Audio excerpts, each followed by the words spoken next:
It was Deion Sanders. It was Coach Prime going from Jackson State to Colorado. He's the best marketer in college football history, maybe in sports history. There's no one that markets themselves better than Deion Sanders. And I was one of those that thought, okay, he's coming from the FCS level. His competition wasn't the best. Shedeur was a highly rated recruit coming out of high school. Travis Hunter, we know, was the number 1 overall recruit, decommitted from Florida State, followed Prime to Jackson State, and then followed him to Colorado. That we knew. We knew all of that. We didn't know how it was going to translate. And it was the discussion throughout the offseason. Can Deion coach? Can Deion do this? Can he do it in a Power 5? Can he do it against real opponents? Can his players do it against real opponents? The 87-plus players that he brought in on a roster flip, his Louis luggage, can all of this work? I wasn't a doubter, but I wasn't on board as a full-time believer. I've said this a million times about Coach Prime. I go down rabbit holes on his social media, and I'll watch it and be like, oh, my God. I'm in. I'm in and watch. I think his content is phenomenal. And when you start watching it, you kind of start his messages are good. How he treats his players is good. He's a hard-nosed, old school, we're going to do it my way. But how is it going to translate? I can tell you right now, the Sunday after them going in as 3-touchdown underdogs to Fort Worth and beating TCU, who, by the way, played for the national championship last year, who, by the way, we know lost a lot of talent. I believe in Deion Sanders, Coach Prime, and how he builds a program. We've got a full schedule throughout the season to determine how this is going to go. By no means is anyone sitting here saying that Colorado is going to win the Pac-12. No one's saying that. And if you are, good. I mean, you're excited about it.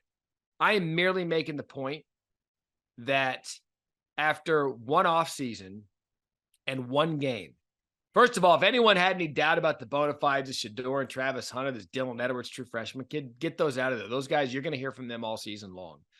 But in terms of the Deion Sanders way, the Deion Sanders structure, the Deion Sanders, here's how I'm going to run my program. If you don't like it, get the hell off. I believe in what he's doing. I firmly believe after week 1. He went into his press conference yesterday talking about receipts. I've kept receipts. I've got receipts.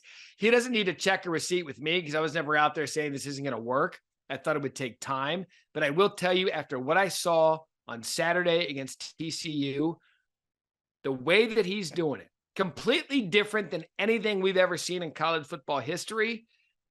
You better get on board now, because we'll talk about it with Paul Feinbaum. We did discuss with Paul Feinbaum about the recruiting. One of the biggest things coaches have to do is get their team to believe. That's it. You just have to have your team believe, Ted Lasso style. Believe, sign in the locker room. Here's what we're going to do. Here's how we're going to do it. Deion's done that. And if recruits are looking around the country and they see the social media, Coach Prime is a bona fide superstar on and off the field, if they start looking and wait a second, I like the uniforms. I like the look. I like the swagger. And if he's starting to get kids that would normally look at Georgia, Alabama, LSU, Ohio State, Michigan, USC, this thing could be explosive. And I'm just excited at the potential. I've said it before. If you watch the Matt Barrie Show in the preseason, how loaded we think the Pac-12 is in their final year, which makes it sad. That's a whole other show. The Michael Penix, he showed out on Saturday. 5 touchdown passes, Heisman Trophy candidate. Washington's good. USC is really, really good. Caleb had another 5 or 6 touchdowns on Saturday to pad his Heisman stats.